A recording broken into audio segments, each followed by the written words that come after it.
Это видео я хотел снять на русском языке, так как это тема, о которой и так мало говорят, а на русском так тем более.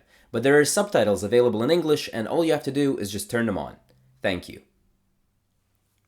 Всем доброго дня, меня зовут Шон, и сегодня я хотел снять видео о языках, находящихся под угрозой исчезновения. Что это означает, почему это важно, и что мы можем с этим поделать? В этом видео мы сначала обсудим общую картину и поговорим о чрезмерном и восхитительном разнообразии языков мира и немного о статистике, приводя много сумасшедших примеров грамматических и звуковых различий множества языков. А после я хочу представить вам 3 основные причины, по которым мы должны стремиться сохранять исчезающие языки.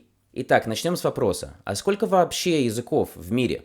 Если вы попытаетесь найти ответ на этот вопрос в Гугле, то вы, скорее всего, наткнетесь на число 7000 плюс-минус. Это прекрасное число для того, чтобы сказать, что в мире очень много языков, но оно не очень точное, у него очень много проблем и нюансов.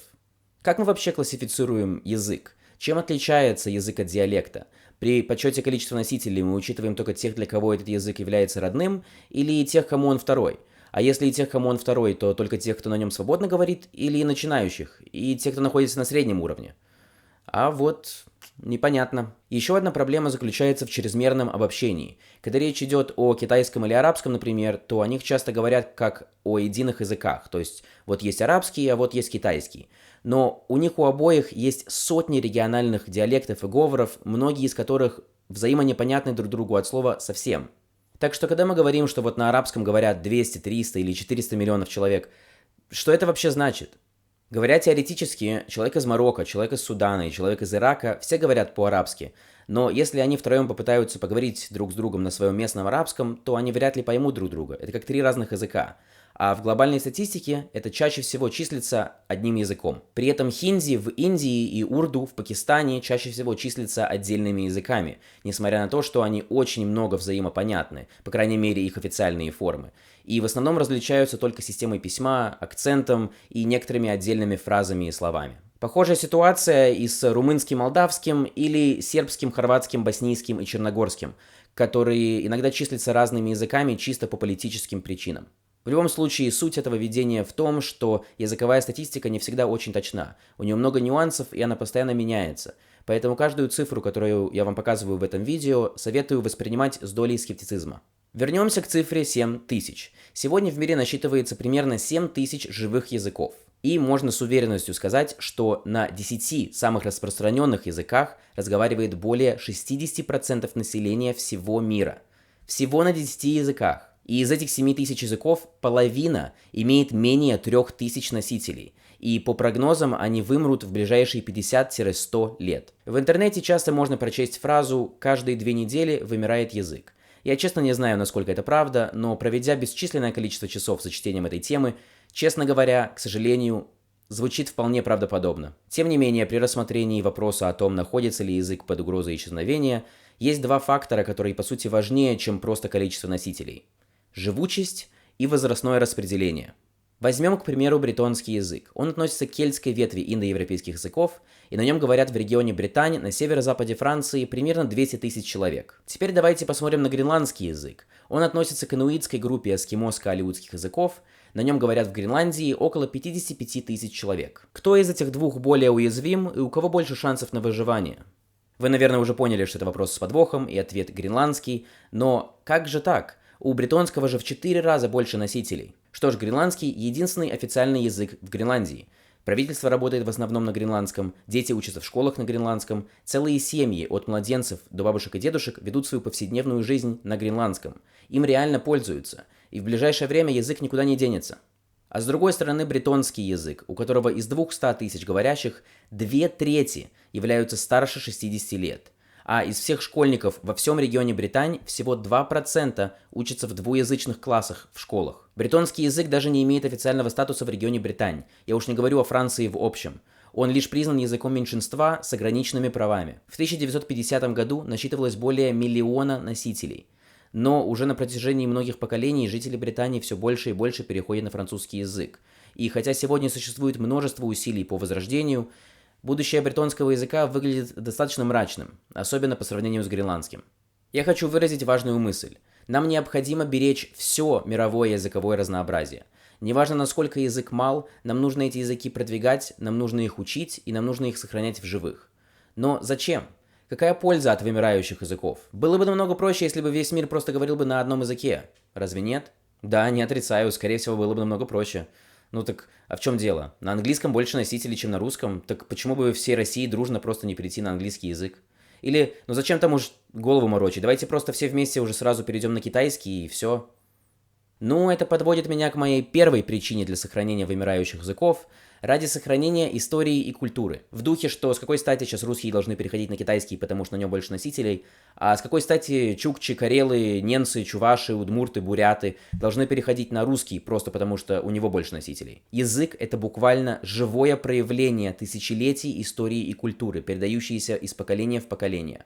Каждый язык, каждый народ и каждая нация уникальны. Кроме того, разнообразие языков дает нам представление о том, как работает мозг, и какими невероятно творческими могут быть люди. В конце концов, язык – это инструмент общения, но то, как его используют во всем мире для передачи одной и той же информации, но самыми сногсшибательными способами, и все это изобрел, по сути, один и тот же обезьяний мозг, просто непостижимо. В английском, испанском и французском языках есть артикли определенности, которые необходимы для правильной речи. В русском языке вообще нет артиклей, но русскому они не нужны, потому что у нас 6 восхитительных грамматических падежей, которые и так передают определенность в зависимости от контекста. У баскского 13 падежей, у финского 15 падежей, у венгерского 18 падежей, а у цесского языка из северно-кавказской группы по некоторым подсчетам от 40 до аж 64 падежей. Это же так круто! В английском языке нет грамматического рода у неодушевленных предметов. В испанском и французском 2, в русском 3, в чеченском 6, а в некоторых индейских языках в регионе Амазонки, как туюка, например, от 50 до аж 140 родов. Но когда такие цифры, это уже не роды, а скорее всего грамматические категории. Но все же они влияют на построение предложения и окончание слов, так же как и роды. В гренландском одно предложение – это одно длиннющее слово. В русском то же самое предложение, несколько слов, а в китайском то же самое предложение, много маленьких словечек. В русском языке 6 гласных и 34 согласных, фонем, а не букв. В британском английском 20 гласных и 24 согласных.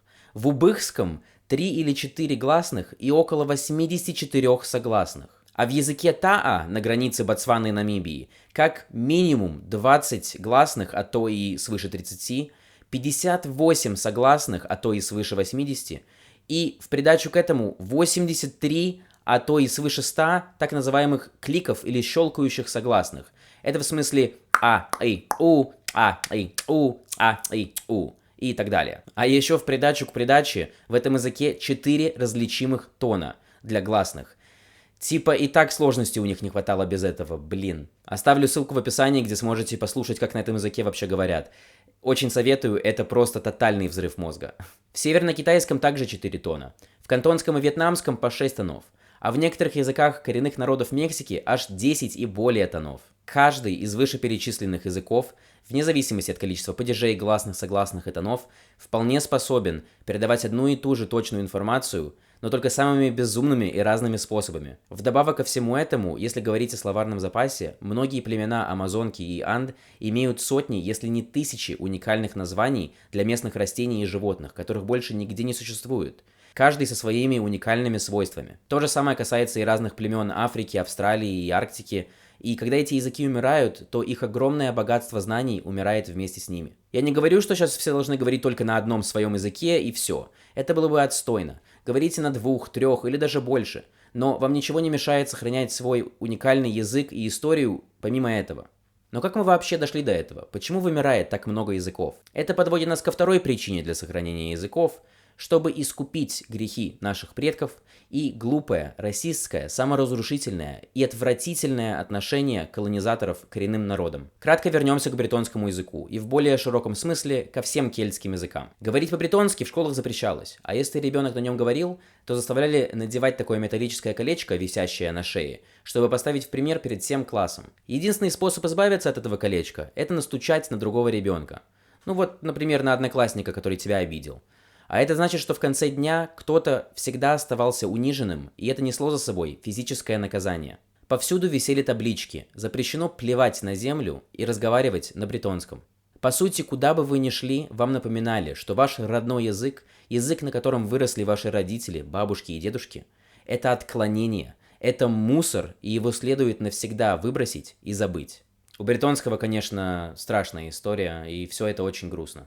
Много полнолуний назад я сделал целое видео о бретонском языке, ссылка в описании, если вам интересно, советую посмотреть. Теперь мы отправляемся за океан в Соединенные Штаты и Канаду, где детей коренных народов помещали в так называемые индейские школы-интернаты, где учителя насильно пытались стереть родную культуру путем принудительной ассимиляции. Детей избивали, подвергали насмешкам и унижениям.